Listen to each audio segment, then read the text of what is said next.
नमस्कार, स्पोर्ट्स 9 में आप सभी का स्वागत है। मैं हूं शिवेंद्र, मेरे साथ हैं मेरी सहयोगी अंकिता और आज जो हम बात करने जा रहे हैं वो है एशिया कप की तैयारियों पर। आज से फाइनली भारतीय टीम की प्रैक्टिस भी शुरू हो जाएगी। जो खबर हम आपको लगातार बता रहे थे, खिलाड़ी सारे के सारे पहुंच चुके हैं दुबई और आज स्थानीय समय के मुताबिक 6 बजे से, यानी दुबई के समय के मुताबिक 6 बजे से भारतीय टीम प्रैक्टिस करेगी। तकरीबन 3 घंटे नेट सेशन चलेगा भारतीय टीम का फुल फ्लेजेड और कोशिश यही होगी कि जो T20 फॉर्मेट में उसका दबदबा है वो दबदबा एशिया कप पे भी कायम रहे।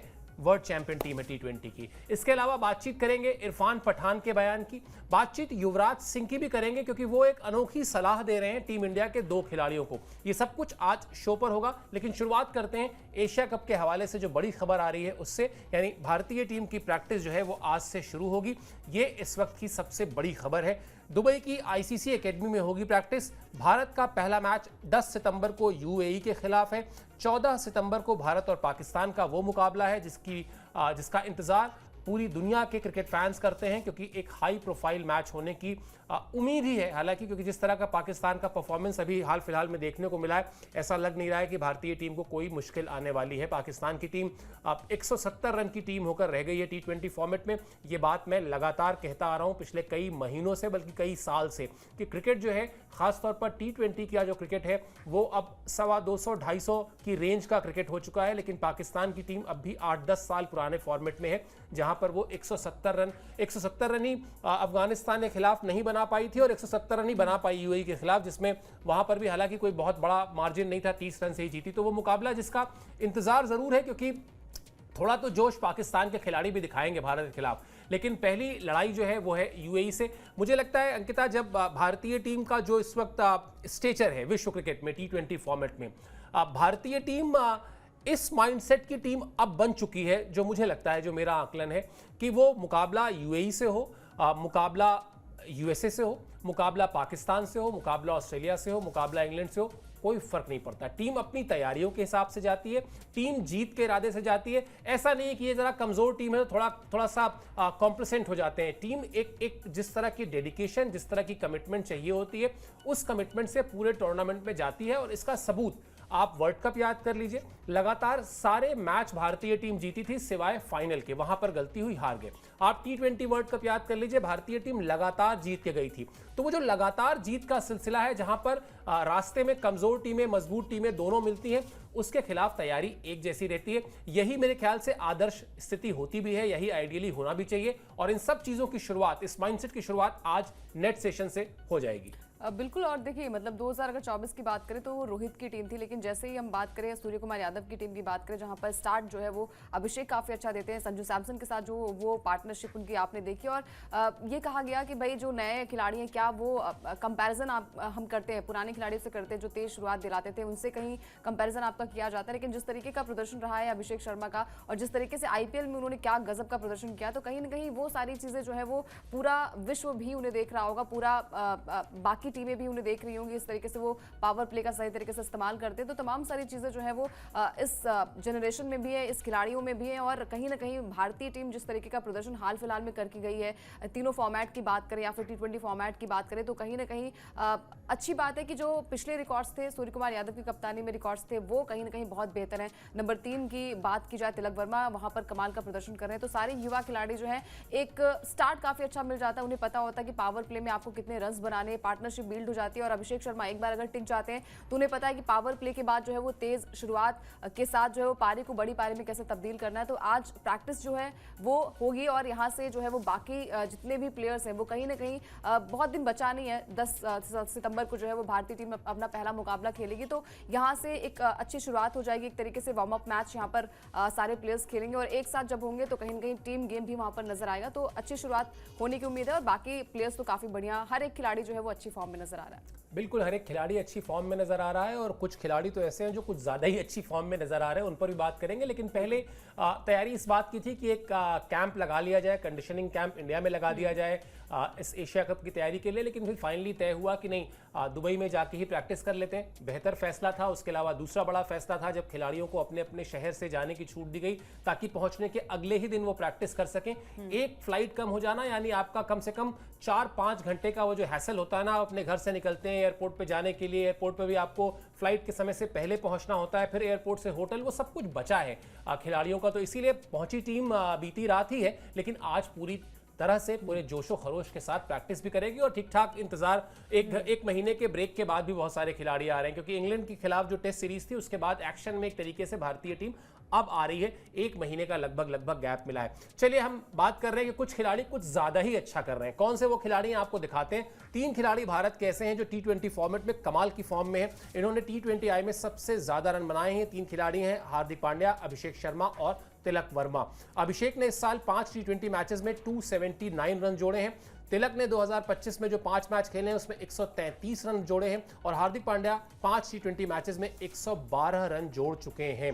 तो ये 3 खिलाड़ी हैं। और हमारे जो सहयोगी हैं कुणाल, जो अक्सर आपको स्पोर्ट्स की तमाम खबरें पहुंचाया करते हैं, उन्होंने तो इस नए कॉम्बिनेशन को हैट का नाम दिया है। यानी हार्दिक, अभिषेक और तिलक के नाम का अगर आप स्पेलिंग में अगर पहला अक्षर लेंगे तो हैट यानी आप कह सकते हैं टोपी और इज्जत। हाँ। तो ये भी तो है ना। तो हाँ, मतलब एक तरीके से भारतीय टीम की जो शान है उसमें ये 4 चांद लगाने वाले तीनों नाम आपके सामने, जिनके आंकड़े हम लगातार बता रहे हैं। और मजे की बात ये है, अभी हम थोड़ी देर पहले बात कर रहे थे अंकिता पाकिस्तान के मैच की, और असल में टूर्नामेंट जो शुरुआत होगी मतलब पिक करेगा, उसी मैच से पिक भी करेगा। मैं सिर्फ ये समझ नहीं पा रहा हूं कि इस वक्त जो भारतीय टीम है पूरी, उसमें से अगर इन 3 खिलाड़ियों में से पाकिस्तान के पास किसी एक खिलाड़ी का भी तोड़ है क्या, और अगर इन तीनों में से कोई एक भी चल गया, मैं तीनों की तो बात ही नहीं कर रहा हूं, तीन अगर चल गए तो फिर वो 20 ओवर में समा नहीं पाएंगे। फिर आपको वो मैच या तो एक्सटेंड करके आप 50 ओवर का करिए, वो संभव नहीं है। तो 20 ओवर के मैच में अगर 3 खिलाड़ियों में से 1 या 2 खिलाड़ी भी चल गए, पाकिस्तान का क्या होगा? पाकिस्तान का क्या होगा? वही होगा, मतलब जब बड़ी टीम होती है तो वहां पर तो पसीना उनका छूट जाता है, छोटी टीम के सामने भी हार जाती है। तो ये खिलाड़ी जो, क्योंकि अभिषेक की बात करें तो अभिषेक की जो स्ट्राइक रेट है वो गजब की है, और हमने देखा भी है कि लगातार बढ़िया फॉर्म में वो नजर आ रहे हैं। एक बार अगर वो टिक जाते हैं विकेट पे तो आपको पता है कि फिर वो मतलब कहते हैं ना कि पूरी पारी खत्म करके ही वो लौटते हैं, नाबाद लौटते हैं। और इसके अलावा तिलक वर्मा नंबर 3 पर बल्लेबाजी करते हैं, और वो बल्लेबाजी हमने देखी भी है। जिस तरीके से इंग्लैंड के खिलाफ वो मैच था, वो सीरीज थी जो भारतीय टीम ने वहां पर बढ़िया प्रदर्शन किया था, हर एक खिलाड़ी जो है वो आउट होके जा रहा था, लेकिन वहां से उन्होंने नंबर 3 की जगह जो मांगी थी उसका एक तरीके से कमिटमेंट जो था सूर्य कुमार यादव से कि भाई नंबर 3 की बल्लेबाजी, और ये सूर्या की जो है कहीं ना कहीं महानता भी है कि भाई अपनी जगह छोड़ के आप किसी प्लेयर को दे रहे हो, और वहां से उन्होंने उस कमिटमेंट को जो है वो फॉलो किया और वो आउटकम भी दिया। तो ये दर्शाता है कि तिलक वर्मा, उसके बाद निचले क्रम की बल्लेबाजी हार्दिक पांड्या, मतलब वो हमेशा वो कूल अंदाज उनका जो होता है, आते हैं स्माइल के साथ आते हैं और स्माइल के साथ जाते हैं। वो हमने देखा भी है कि हर एक मैच में बिल्कुल कूल अंदाज में आते हैं, बिल्कुल भी प्रेशर नहीं लेते हैं। हालांकि माइंड से प्रेशर रहता होगा, लेकिन जब हाव भाव की बात आती है, जब आती है कि भाई यहाँ से प्रेशर वाला मैच है, बहुत ज़्यादा प्रेशर इस वाले मैच में, तो वहाँ से ईजिली उस मैच को जो है वो टर्न करते हैं। और कहीं ना कहीं हार्दिक पांड्या हमेशा एक टॉनिक का काम करते हैं भारतीय टीम की एक कॉम्बिनेशन के लिए, निचले क्रम में बल्लेबाजी और मध्यम क्रम की बल्लेबाजी के लिए। कभी कभी हमने देखा है कि टॉप ऑर्डर बैट्समैन आउट हो जाते हैं तो कहीं ना कहीं सारा दारोमदार जो होता है वो मिडिल ऑर्डर की बल्लेबाजी में होता है। वहां से हार्दिक पांड्या को जो है वो बखूबी पता है, सीनियर खिलाड़ी हैं, और उम्मीद करते हैं कि एशिया कप में जो उनका फेवरेट फॉर्मेट है T20 फॉर्मेट, वहां पर भी जलवा दिखाते नजर आए। बिल्कुल, और इन खिलाड़ियों की बदौलत आप कह सकते हैं कि भारतीय टीम का जो दावा है वैसे भी किसी भी टूर्नामेंट में मजबूत रहता है, क्योंकि भारतीय टीम इस वक्त अक्रॉस ऑल द फॉर्मेट अच्छा परफॉर्मेंस कर रही है। लेकिन T20 की जब बात आती है और जहां पर अभिषेक शर्मा, हार्दिक पांड्या या तिलक वर्मा जैसे खिलाड़ियों का नाम आता है, तो लगता है कि वो जो ताकत है वो और ज़्यादा बढ़ गई है। हम लोग को बचपन में वो कहा, बचपन में क्या अभी भी लोग कहते हैं आम बोलचाल की भाषा में ना, कि 1 और 1 11 हो जाना, तो वो 1 और 1 11 नहीं, 1 करके 111 हो जाते हैं। ये कहानी है इन खिलाड़ियों की। चलिए सूर्या की बात कर लेते हैं, क्योंकि सूर्या की बारी है। आज हमारी वॉल का मैसेज भी यही है। सूर्य कुमार यादव भी एक बड़े दिलचस्प आंकड़े के करीब हैं, एक रिकॉर्ड के करीब है। वो रिकॉर्ड बना सकते हैं, वो नंबर 1 खिलाड़ी बन सकते हैं।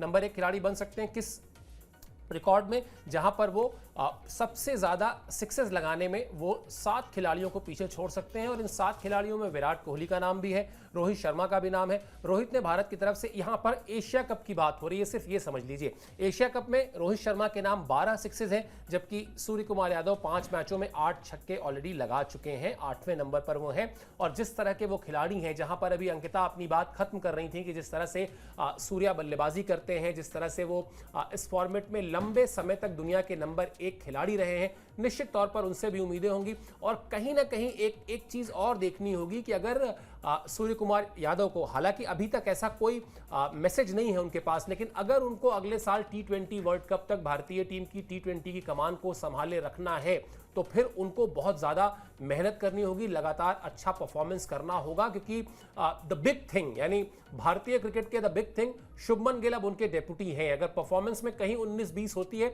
तो फिर आप ये समझ लीजिए कि लगातार उन पर इस बात का प्रेशर रहेगा कि कप्तानी कहीं चली ना जाए। हालांकि जैसा मैंने पहले कहा कि ये बहुत दूर की बात है, अभी इस पर कहीं से दूर दूर तक कोई चर्चा नहीं है, लेकिन हाँ, एक खिलाड़ी आने वाले समय को भी देखता है, आने वाले समय को भी समझता है, और वक्त की नजाकत यही कहती है कि सूर्या को भी लीडिंग फ्रॉम द फ्रंट, जो कप्तान की सबसे बड़ी खूबी होती है, वो दिखानी होगी। तो रिकॉर्ड तो अपनी जगह है अंकिता, लेकिन पूरे टूर्नामेंट में लंबे समय तक आईसीसी नंबर 1 रहने वाले T20 बल्लेबाज के तौर पर सूर्या से उम्मीदें काफी रहेंगी, और अभी तक उन्होंने बहुत अच्छी परफॉर्मेंस दी भी है एज अ कैप्टन।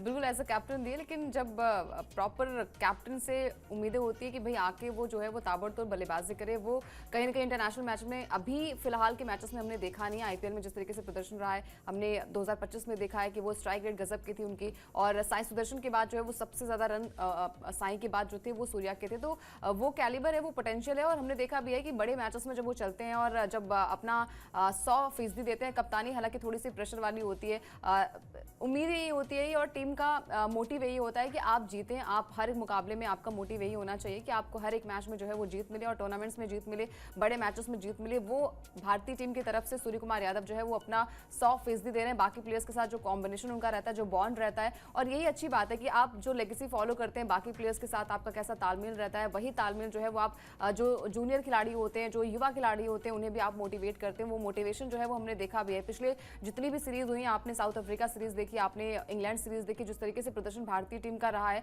भारतीय खिलाड़ियों का रहा है। इंडिविजुअल हम बात करेंगे, किसी एक प्लेयर की वजह से टीम नहीं जीती है, हर एक प्लेयर का एक अलग अलग रोल होता है, हर एक मैच में जो है वो अलग रोल जो है वो अदा करते हैं। तो कहीं ना कहीं सूर्य कुमार यादव, अब वो सूर्या जो है वो 360 वाला सूर्या देखने का वक्त आ चुका है। बड़े बड़े टूर्नामेंट्स में जिस तरीके से प्रदर्शन सूर्या का रहता है, उम्मीद करते हैं कि कप्तानी का प्रेशर उतना ना लिया जाए, क्योंकि जब हम रिकॉर्ड देखेंगे, जब खुद वो अपने रिकॉर्ड देख रहे होंगे, जब उन्हें कप्तानी सौंपी गई, उसके बाद से जो रिकॉर्ड्स रहे भारतीय टीम का, हर एक मैच में अच्छा प्रदर्शन रहा है, सीरीज अपने नाम की है, तो जीत का परसेंटेज जो है वो कहीं ना कहीं मायने रखता है। अगर एक मैच हार जाते हैं तो बाकी मैचेस में भी आपको एक मोटिवेशन मिलती है कि अगले मुकाबले में किस तरीके से प्रदर्शन करना है। तो भारतीय टीम का रिकॉर्ड काफी अच्छा है, सूर्या का रिकॉर्ड काफी अच्छा है, और टीम कॉम्बिनेशन सबसे अच्छी बात है कि भारतीय टीम का टीम कॉम्बिनेशन काफी अच्छा है। इतने सारे प्लेयर्स हैं, मतलब हर प्लेयर जो, अगर हम बात करेंगे, चाहे गिल की बात करें, अभिषेक की बात करें, तिलक की बात करें, हर एक प्लेयर जो है वो अपने आप में वो मादा रखता है, वो परफॉर्मेंस रखता है, और उसका रिजल्ट भी हमने देखा है कि किस तरीके से प्रदर्शन रहा है। तो उम्मीद करते हैं कि सूर्या की कप्तानी में और सूर्या की बल्लेबाजी एशिया कप 2025 में वैसे ही चमके जैसा उनका नाम है। बिल्कुल, और वो चमकेगा तो फिर इस टीम की ताकत जो हम अभी 11 नहीं 111 कह रहे थे, वो 1111 हो जाएगी, क्योंकि उनके अंदर जो काबिलियत है, जिस काबिलियत की बदौलत उन्हें 360 डिग्री कहा गया। एक बार मुझे याद है उनकी एक पारी के बाद मैंने एक स्टोरी लिखी थी, बड़ी उस पर प्रतिक्रिया आई थी, और वो स्टोरी मैंने ये लिखी थी कि अगर सूर्या का दिन चल रहा है तो उनको आपको आउट करने के लिए 11 खिलाड़ियों से मैदान में काम नहीं चलेगा, आपको 18 लोग चाहिए। और फिर मैंने बताया था कि कहाँ कहाँ फील्डर लगाने होंगे। उन 18 लोगों में से 4 फील्डर ऐसे होने चाहिए जो इनविजिबल हों, जो सूर्या को दिखाई ना दें, वरना वो जिस तरह के शॉट मारते हैं, ऐसा कहा जाता है अंकिता कि उनके पास, मतलब T20 फॉर्मेट को लेकर जो उनकी तैयारी है कि हर एक गेंद पर 3 शॉट होते हैं, वो 3 तरह के शॉट खेल सकते हैं उस पर्टिकुलर एक ही गेंद पर। तो ये तैयारी है इस फॉर्मेट की सूर्य कुमार यादव की, और इसीलिए इस फॉर्मेट में आकर उनकी जो चमक है वो और ज्यादा बढ़ जाती है। कप्तानी भी इसीलिए सौंपी गई है, क्योंकि आप अगर देखेंगे हार्दिक पांड्या को बीच में कप्तानी दी गई थी, लेकिन अगर उनको सौंपी गई तो इसीलिए कि वो जो उनका आत्मविश्वास है इस फॉर्मेट में, वो पूरी टीम में इनकलकेट हो, पूरी टीम में पास ऑन हो, और भारतीय टीम का दबदबा इस फॉर्मेट में भी कायम रहे। शुभमन गिल की हम बात कर रहे थे थोड़ी देर पहले। शुभमन गिल लगभग आप जानते हैं कि 1 साल तक T20 टीम से बाहर थे। जो T20 वर्ल्ड कप भारत ने जीता उसका भी हिस्सा अंकिता वो नहीं थे, लेकिन अब, और उसकी वजह क्या थी? उसकी वजह मोटे तौर पर स्ट्राइक रेट थी, क्योंकि उनका स्ट्राइक रेट अमूमन थोड़ा सा स्लो था, जो T20 की डिमांड है उससे। इरफान पठान ने एक बड़ा बयान दिया है, वो आपको दिखाएंगे, और उसके बाद फिर स्ट्राइक रेट पर भी बातचीत करेंगे, लेकिन पहले आपको इरफान पठान का शुभमन गिल पर जो बयान है वो दिखाते हैं। मेरे ख्याल से शुभमन गिल ने T20 फॉर्मेट में काफी सुधार किया है। पिछले कुछ सीजन में वो बेहतर खिलाड़ी बने हैं। मुझे याद है कि जब उन्होंने कोलकाता के लिए शुरुआत की थी, तब उनका स्ट्राइक रेट 125 के आसपास था, लेकिन वो अब 150 के करीब है। पिछले आईपीएल में उन्होंने इससे भी अधिक के स्ट्राइक रेट से बल्लेबाजी की है। मुझे नहीं लगता कि गिल को इस फॉर्मेट में कोई भी दिक्कत आने वाली है। यह भी मत भूलिए कि वो एक लीडर है। जब आप एक लीडर हैं तो आपसे अलग अलग मोर्चों पर लीडर बने रहने की अपेक्षा की जाती है। अपनी इसी क्षमता को साबित करने के लिए गिल और आक्रामकता दिखाएंगे, ये कहना है इरफान पठान का, जो गिल की एक तरीके से तारीफ भी कर रहे हैं और साथ ही साथ ये भी बता रहे हैं कि आखिर किस तरह से उनके अंदर की जो लीडरशिप स्किल है वो उनको और ज़्यादा बेहतर करने के लिए मोटिवेट करेगी। स्ट्राइक रेट पर आएंगे अंकिता, लेकिन स्ट्राइक रेट से पहले ये बात कर लेते हैं। शुभमन गिल का जब नाम आया एशिया कप की टीम में तो दो चीज़ें जो सबसे ज़्यादा चर्चा में थी, वो एक कि शुभमन गिल का नाम 1 साल के से ज़्यादा के अंतर के बाद कैसे आ गया और श्रेयस अय्यर का नाम क्यों नहीं आया। अब शुभमन गिल भारतीय टेस्ट टीम के कप्तान हैं। अभी इंग्लैंड में 700 साढ़े 700 से ज़्यादा रन बनाकर वो आए हैं। शुभमन गिल भी ये जानते हैं कि जब उनको चुना गया है तो उनके नाम पर लोगों ने थोड़ी किचकिच की है, थोड़ा सा मुंह नाक अपना ना बनाया है।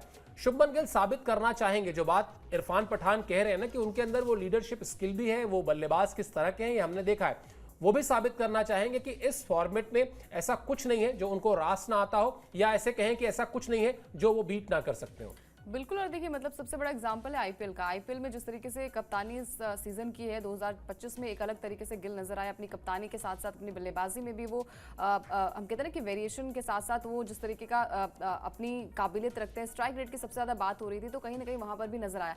और आप अगर मौके देते हैं, बार बार अगर आपको टीम इंडिया में शामिल किया जाता है और टीम इंडिया के आप एक अच्छे खासे सदस्य बन जाते हैं तो कहीं ना कहीं वो मौका आपको मिलता है और वहाँ से आप अपनी काबिलियत जो है वो और ज़्यादा प्रूव कर सकते हैं। तो गिल की कप्तानी हमने देखी, टेस्ट मैच में क्या गजब का प्रदर्शन था, और अगर आपका आउटकम अच्छा होगा तो आपको और मौके मिलेंगे, और मौका मिला उन्हें वाइस कैप्टन बनने का। और वहां से कहीं ना कहीं जो फ्यूचर हम देख रहे हैं वो गिल को ही प्रॉपर एक कप्तान के तौर पर देखा जा रहा है। और यही अच्छी बात भी है कि आप अगर कोई अच्छा प्रदर्शन करें तो उसे आप बैक करें, और ये बैक करना उनके बल्ले से भी उम्मीदें यही है कि जिस तरीके से उन्हें बैक किया जा रहा है टेस्ट मैच में, तो उन्होंने आउटकम दिया, उन्होंने प्रूव किया अपने आप को, टीम के साथ जो तालमेल उनकी रही है, और खुद उन्होंने अपने बल्ले से कमाल का प्रदर्शन किया। तो उम्मीद ये है कि टी20 फॉर्मेट में खासकर जब आपको जगह मिलती है, जब आपको एक कार्यभार सौंपा जाता है कि भाई आप वाइस कैप्टन बने हैं, आप कैप्टन भी बनेंगे फ्यूचर के, तो वो आप पे प्रेशर नहीं होना चाहिए। अभी आपके पास सूर्य कुमार यादव है, एक अच्छा एक्सपीरियंस वो शेयर करते हैं आपके साथ, बाकी टीममेट्स भी आपके साथ है, तो कहीं ना कहीं वो टीम के लिए जो है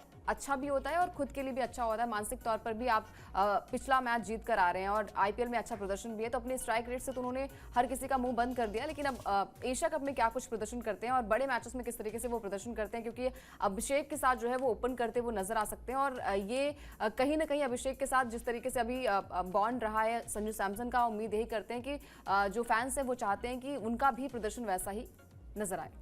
बिल्कुल, और अब आपको चूंकि हम इतनी चर्चा कर रहे हैं तो फटाफट आपको वो ग्राफिक्स भी दिखा देते हैं जिसमें करियर जो है उनका टी20 का, उसके स्ट्राइक रेट पर हम चर्चा कर रहे हैं। वो हाईलाइट जो हमने किया हुआ है वो इसीलिए क्योंकि 139.27 का स्ट्राइक रेट है शुभमन गिल का। मैचेस उन्होंने खेले हैं 21, 578 रन है इसमें, औसत 30.42 की है। औसत बहुत ज़्यादा मायने नहीं रखती टी20 फॉर्मेट में, हालांकि इस फॉर्मेट में भी शुभमन गिल के नाम एक शतक है। लगभग 140 की स्ट्राइक रेट है, और जिस तरह की बल्लेबाजी उन्होंने हालिया आईपीएल सीजन में की है, जिसका जिक्र अभी अंकिता भी कर रही थी या इरफान पठान भी कर रहे थे, निश्चित तौर पर इस फॉर्मेट की जो रिक्वायरमेंट है कि आपको शुरुआत के वो जो पावर प्ले में आप जिस तरह की हिटिंग चाहते हैं, आप जिस तरह का फ्रीडम चाहते हैं कि आपका बल्लेबाज अपने आने वाले खिलाड़ियों को दे, वो करना उनके सामने एक बड़ी जिम्मेदारी होगी। वो चाहेंगे कि वो इस फॉर्मेट में जो कमाल उन्होंने अभी टेस्ट फॉर्मेट में दिखाया है उसको वो इस फॉर्मेट में भी शिफ्ट करें, इस फॉर्मेट में भी साबित करें कि वो एक बड़े बल्लेबाज हैं। और over a period of time आप देखेंगे कि जो भी हम जिस भी खिलाड़ी को बड़े बल्लेबाज की श्रेणी में रखते हैं, उसकी पहली जो मूल ज़रूरत होती है वो यही होती है कि वो तीनों ही फॉर्मेट में कमाल की बल्लेबाजी करता हो। आप रोहित शर्मा की बात कर लें, आप विराट कोहली की बात कर लें, या आप सचिन तेंदुलकर की बात कर लें। हाँ, सचिन ने इंटरनेशनल टी20 नहीं खेले, लेकिन मुझे याद है अंकिता, आईपीएल के एक सीजन में सचिन तेंदुलकर ने इतने रन बना दिए कि उसके इमीडिएट बाद जो टी20 वर्ल्ड कप होना था और किसी ऐसे वैसे खिलाड़ी ने नहीं। कपिल देव ने कहा था कि भारतीय क्रिकेट कंट्रोल बोर्ड के ऑफिशियल्स को जाकर सचिन से कहना चाहिए कि भाई आप टी20 वर्ल्ड कप खेल लीजिए भारत के लिए। बड़ी खबर बनी थी, हालांकि फिर वो उस वक्त सचिन से मैंने पूछा भी था कि क्या आप उस पर सोच रहे हैं, तो उन्होंने कहा नहीं, बिल्कुल नहीं, जो फॉर्मेट मैंने इंडिया के लिए छोड़ दिया वो फॉर्मेट में नहीं खेलूंगा। तो वो खेले नहीं थे, लेकिन across all the format, T20, one day, test, तीनों ही फॉर्मेट में जो दबदबा है, उस दबदबे की पहली शर्त यही होती है कि आप तीनों ही फॉर्मेट में कमाल की परफॉर्मेंस करें। शुभमन गिल अगले दी बिग थिंग है भारतीय क्रिकेट के, वो भी इस जरूरत को समझते हैं, वो भी इस पर निश्चित तौर पर मेहनत करेंगे, कर भी रहे। इंटरनेशनल लेवल पर उसी मेहनत को दोहराने की जरूरत है। अब आगे बढ़ते हैं शो में, और अब आपको बताते हैं युवराज सिंह ने क्या कहा है। युवराज सिंह शुभमन गिल को बड़ा प्रेज भी करते हैं, वो तो कह भी चुके हैं कि आने वाले समय के वो लेजेंड हैं, बहुत जल्दी ही वो लेजेंड बन जाएंगे। उसके अलावा एक और खिलाड़ी हैं अभिषेक शर्मा, उनको भी युवराज सिंह बहुत पसंद करते हैं, उनको बहुत एक तरीके से कहना चाहिए स्नेह भी करते हैं। और इस तरह के दो खिलाड़ी जब एशिया कप की टीम में हो तो युवराज सिंह ने एक सलाह दी है। उस सलाह में उन्होंने ये भी कह दिया कि अगर वो खुद वो सलाह मानते तो कम से कम 3000 रन उन्होंने और बनाए होते अपने इंटरनेशनल करियर में। क्या है वो सलाह, आपको उनका बयान दिखाते हैं, कहानी थोड़ी और साफ हो जाएगी। मैंने उन्हें गोल्फ खेलने की सलाह दी है और इसके लिए प्रेरित भी किया है। इन खिलाड़ियों के लिए समय निकालना बहुत मुश्किल होता है, लेकिन मुझे लगता है कि आईपीएल के समय इन खिलाड़ियों को कुछ समय गोल्फ खेलना चाहिए। वो बड़े खिलाड़ी हैं, उन्हें अपने फैसले खुद लेने हैं, लेकिन मैं हर एथलीट को गोल्फ खेलने के लिए प्रेरित करता हूं। मुझे लगता है कि यह खेल शरीर को थकाने की बजाय दिमाग के लिए काफी बेहतर है और थोड़ा रिलैक्स वाला है। अगर अपने समय में मैंने गोल्फ खेला होता तो मैं 3000 रन और बना सकता था। आजकल गोल्फ खेल रहे हैं युवराज सिंह, और आपने देखा होगा बहुत सारे क्रिकेटर्स, अभी कपिल देव का हम जिक्र कर रहे थे, कपिल देव तो बहुत ही बड़े लेवल पे वो खेलते हैं गोल्फ को, जिस तरीके से उन्होंने अपने कई बरस उन्होंने दिए हैं। तमाम खिलाड़ी हैं जिनको मैंने देखा है कि क्रिकेट से रिटायरमेंट के बाद, क्रिकेट को अलविदा कहने के बाद वो गोल्फ में हाथ आजमाते हैं। लेकिन युवराज सिंह का ये कहना कि इस खेल से मतलब प्रॉबेबली शायद हमारे आपके लिए ये डिफाइन करना, इस बात को एक्सप्लेन करना थोड़ा चुनौती भरा होगा कि भाई आखिर ऐसा क्या है कि गोल्फ में वो रिलैक्स करना कह रहे हैं कि रिलैक्स होता है। उसके अलावा उनका यह भी कहना है कि बड़ा एक तरीके का ऐसा खेल है जो आपको शारीरिक तौर पर थकान नहीं देता है, लेकिन हाँ आपका दिमाग जो है इससे बहुत बेहतर होता है। जरूर स्किल्स होंगी ऐसी गोल्फ की जो युवराज सिंह को समझ में आई होंगी। और युवराज सिंह, मैं सवाल के दूसरे पक्ष पे आ रहा हूं। युवराज सिंह कह रहे हैं कि दोनों बड़े खिलाड़ी हैं, अपने फैसले खुद लेते हैं, लेकिन युवराज सिंह की सलाह मतलब मुझे नहीं लगता कि शुभमन गिल या अभिषेक शर्मा में से कोई भी नजरअंदाज करेगा। समय मिलेगा तो, हालांकि एक लाइटर नोट पे उन्होंने कहा है, कोई ऐसा नहीं कि हार्ड एंड फास्ट रूल है, कोई वो टीम इंडिया के कोच नहीं है, लेकिन अगर समय मिलता है तो मुझे लगता है कोई चौंकने की बात नहीं। अगर कुछ दिन बाद आपको कोई एक तस्वीर भारत के किसी शहर की या विश्व के किसी शहर की आए जहां पर आपको हाथ में गोल्फ के लेकर दिखाई दें शुभमन गिल या अभिषेक शर्मा। और देखिए मतलब एक मैच हुआ था जहां पर हमने देखा था कि अभिषेक शर्मा जल्दी आउट हो गए थे, गलत शॉट के चक्कर में आउट हो गए थे और अच्छे रन्स बनाते, ऐसा नहीं कि बहुत खराब प्रदर्शन उनका था। उसके बाद भी उन्होंने ट्विटर पर पोस्ट किया था कि गलत शॉट खेलकर आपने अपना विकेट गिराया, तो कहीं ना कहीं वो मोटिवेट भी करते हैं। और हमेशा हमने देखा है कि एक अच्छा बॉन्ड शेयर करते हैं अभिषेक के साथ, चाहे वो गिल के साथ हो, और कहीं ना कहीं जो गुरु दक्षिणा वो देते हैं तो कहीं ना कहीं वो आपको मानना भी पड़ेगा। और ये गुरु दक्षिणा जो है वो आपके करियर को कहाँ तक ले जाएगा। युवराज सिंह की जब भी हम बात करते हैं 2007 का वो वर्ल्ड कप याद आता है, 6 छक्के लगाया, और बाकी मैचेस में उनका मतलब जो पर्सनल लाइफ हो या फिर प्रोफेशनल लाइफ हो, जिस तरीके से मतलब कहते हैं ना थोड़ा सा अनबैलेंस रही है, वो जिस तरीके से क्रिकेट को तवज्जो देते तो वो चाहते हैं कि वही पास ऑन हो, बाकी प्लेयर्स में कुछ अच्छी पॉजिटिव चीजें पास ऑन हो, जो कि आगे क्रिकेटर जो है वो अपनी लेगेसी थोड़ा सा और आगे बढ़ाए। तो ये तमाम सारी चीजें जो है वो अच्छे के लिए, आपके हेल्थ के लिए, आपके क्रिकेट के लिए, आपके करियर के लिए जो है वो बहुत इंपॉर्टेंट होने वाला है। और ये सारे खिलाड़ी जो बयान जब देते हैं तो आपके लिए कुछ ना कुछ अच्छा ही सोचते हैं। और गिल को जिस तरीके से बैक वो करते हैं, चाहे वो अभिषेक को जिस तरीके से बैक करते हैं, तो कहीं ना कहीं माननी चाहिए बात। जैसा उन्होंने कहा कि शायद आपने खेला है गोल्फ? नहीं, मैंने गोल्फ नहीं खेला, लेकिन मैं गोल्फ क्लब जाता बहुत हूँ पार्टीज करने। और पाकिस्तान में एक बार ऐसा हुआ था कि भारतीय टीम गोल्फ क्लब गई थी पाकिस्तान में, तो वहां पर गए थे। इसके अलावा मुझे याद आ रहा है कि लाहौर जब पहली बार हम पाकिस्तान गए, चलिए आपने गोल्फ का जिक्र किया तो बताता हूँ एक कहानी।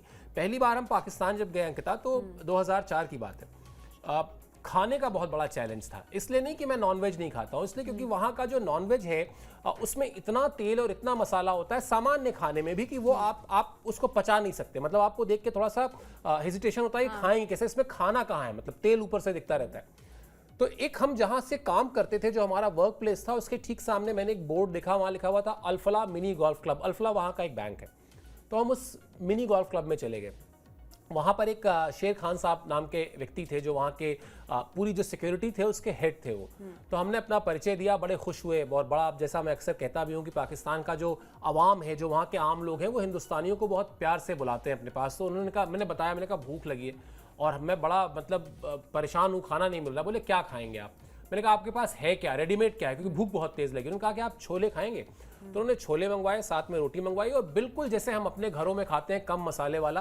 तो वो फिर वही उन्होंने गोल्फ क्लब हम लोग को घुमाया अपना, हालांकि वो मिनी गोल्फ क्लब था, और वहीं पे थोड़ा बहुत हाथ, क्योंकि वो साथ में थे, उनका चलिए चलिए खेलिए, तो थोड़ा बहुत हाथ आजमाया। लेकिन वहाँ से सोवेनियर के तौर पे मैं वो गोल्फ के जो इक्विपमेंट्स होते हैं वो थोड़े थोड़े लेकर आया था अपने घर पे मेरे रखने के लिए, अपने पर्सनल कलेक्शन के लिए।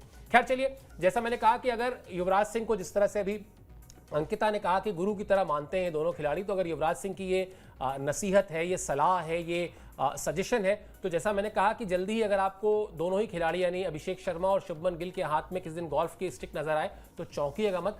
समय खाली हो तो वैसे भी खिलाड़ी कुछ ना कुछ करते ही रहते हैं, तो क्यों ना एक ऐसा खेल खेला जाए जिसके लिए युवराज सिंह कह रहे हैं कि अगर वो अपने समय में खेलते तो 3000 रन और बनाते। तो एक सजेशन है, सजेशन को सजेशन के तौर पर लेना चाहिए। चलिए, अब जब भारतीय टीम प्रैक्टिस करेगी, पहला नेट सेशन करेगी एशिया कप के लिए, वहाँ से कुछ ना कुछ चीज़ें ज़रूर निकल कर आएंगी जो खबर के तौर पर हम आपके पास लेकर आएंगे, आपको अपडेटेड रखेंगे। यही हमारा काम भी है। इसी चीज़ के लिए हम आपसे हमेशा कहते भी हैं कि आप स्पोर्ट्स की खबरों को लेकर अगर आपको अपडेटेड रहना है तो आप स्पोर्ट्स लाइन को सब्सक्राइब कर लीजिए, आपको सारे अपडेट यहाँ पर मिल जाएंगे। अभी इस शो पे आप हमसे जुड़े, इसके लिए मेरी तरफ से, अंकिता की तरफ से बहुत बहुत शुक्रिया, बहुत बहुत आभार।